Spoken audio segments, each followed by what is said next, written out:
field of uncultivated land stretched beyond the backyard lawn. No tractor tiller had ever touched it. No building contractor had ever measured its proportions to clear space and lay a foundation. The field was wilderness, uneven hills packed with rocks and brush. Feral rabbits darted to and fro. Snakes coiled on the rocks to bathe in the sun.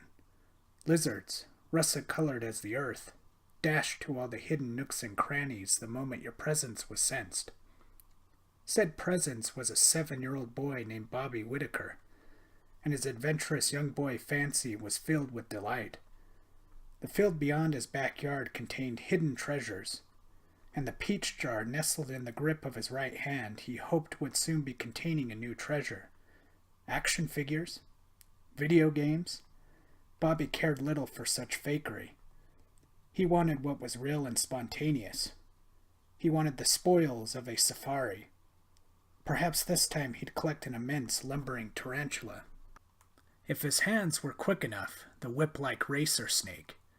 What if he managed to dig an anthill all the way down to the lair of the queen?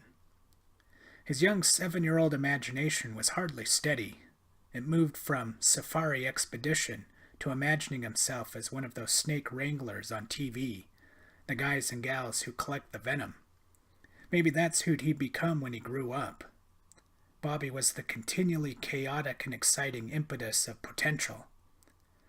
A butterfly of orange and black wings fluttered in front of him. He admired it, but refused to catch it. He was on the hunt for something more.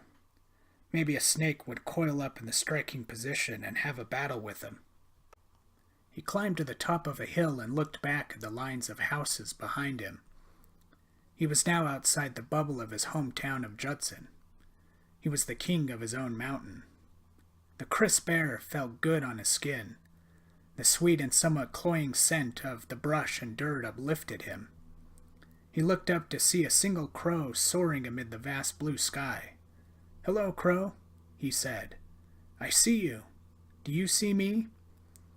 He carried on hiking down the hill, weaving his way around the knots of brush. Puffs of dust followed in his wake.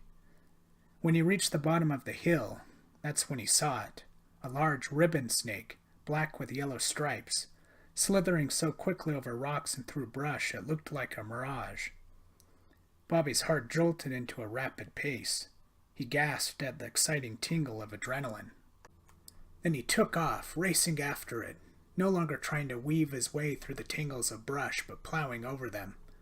A flash image of the snake's darting black head. A flash whip of its tail. Bobby got closer.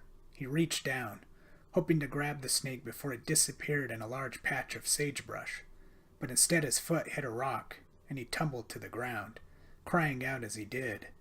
The bottle had flung from his arms as well, but luckily didn't break. He lay on his belly, frustrated and embarrassed. The snake had gotten away, and it was a beaut, probably a few feet in length. He pushed himself up to his knees, and that's when he saw the tiny little man for the first time. At first Bobby didn't believe what he was seeing. He blinked, rubbed his eyes, but the sight of a small man dressed in a fur skin remained. The tiny man was inspecting the peach jar, touching it, pounding it. "Holy smokes," Bobby thought. "This is the craziest thing I've ever seen." His heart was pounding again. His hands were shaking. Imagine if he caught this little man and showed it to his mom when he got home. What would she think? Determined, Bobby slowly leaned forward. Holding his breath, he reached down. The little man glanced up as Bobby's shadow fell over him. But it was too late. Bobby caught the little man and lifted him up, studying him close with deep fascination. The skin was green, and black, chain-like markings coiled over his chest and shoulders. The face was thin and elongated. The eyes were black, like bottomless pits. The noise it made as it thrashed and kicked in Bobby's grip was a high-pitched howling. Bobby brought the little guy closer to his face to examine the markings more closely, and that's when an odd brown liquid gushed from the little man's elongated mouth into Bobby's eye. Bobby cried out, flinging his hands to his stinging eyes, dropping the little man in the process. He used the hem of his shirt to clean the brown goop from his eye. When he was able to see clearly enough, Bobby searched under rocks, between the nooks of the brush, but to no avail. He hung his head in disappointment as he walked home, again returning from his expedition empty-handed, but at least he would have an adventure to tell his mother about. "Mom, guess what?" Bobby excitedly exclaimed as his mother moved about the kitchen like a zombie after working a full-time shift at the grocery store and doing Uber deliveries for a few hours after that. Dad was no longer in the picture. He had died in a car accident on his way to work one morning 5 years prior, and Mom, whose name was Gloria, dared not marry again because she felt a curse would linger over her. She believed God or whatever power existed would just keep taking husbands away from her. Now that she had just enough grip on her life to keep from bursting into racking sobs unpredictably, she worked to support her little guy Bobby. Overworked would be more accurate. Bobby couldn't contain it. He tried telling the babysitter Aubrey, but she just ignored him, drawing with some new boyfriend on her cell phone, that or texting. Now he was exploding with the news once Mom got home. "Mom! I found a little man in the field behind our house." He looked up to his mom, grinning ear to ear. She tossed the knife she was using to smear peanut butter on bread into the sink and her face pinched with an irritable look. "Why did Aubrey let you go playing in the field?" Mom sighed. "That little. She lied to me and told me you were playing in your bedroom." Bobby watched his mom do the zombie shuffle from the kitchen counter to the dining room table, and he continued yelling out his good news.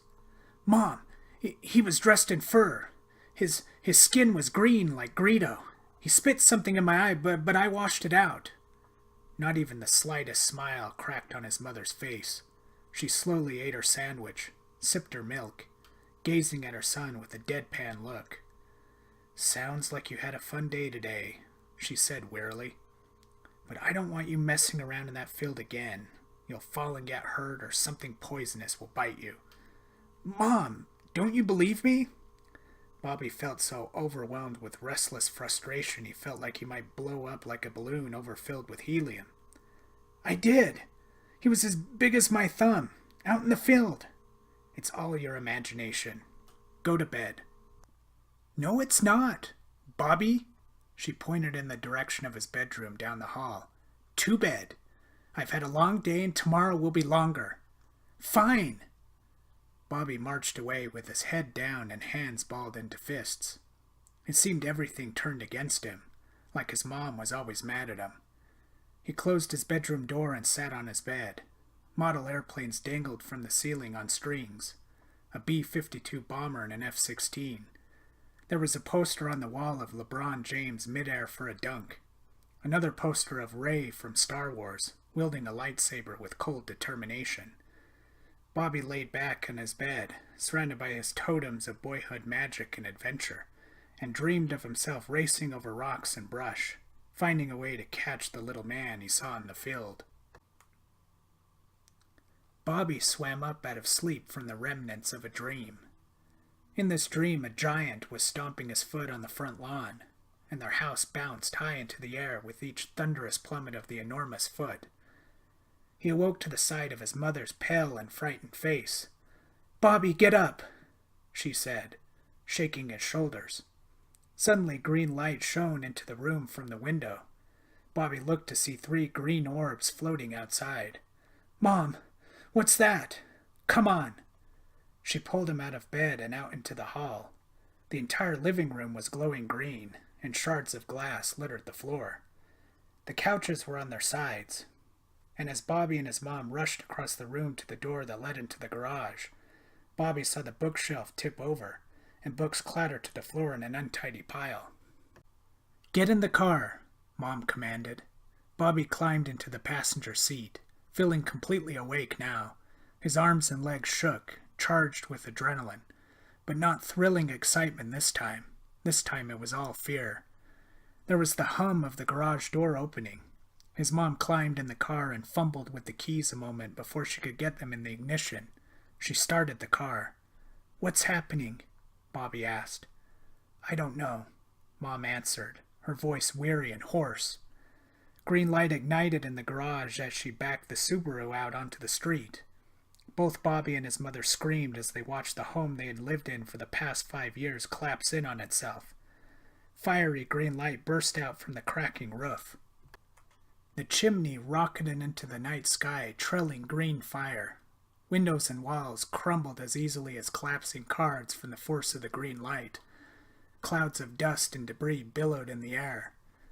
Neighbors had now come out to see, gawking in horrified wonder, as the swarm of green orbs moved on to the next house and started the destruction by shattering the windows, and then progressed to toppling the walls. Bobby and his mother watched in shock as tears streamed from their eyes. The sound of sirens could be heard in the distance. A month had passed since the night Bobby and his mother narrowly escaped the collapse of their own home caused by the mysterious green force. Dozens endured the same devastation, and over the course of a few weeks the havoc had now spread over much of the western United States.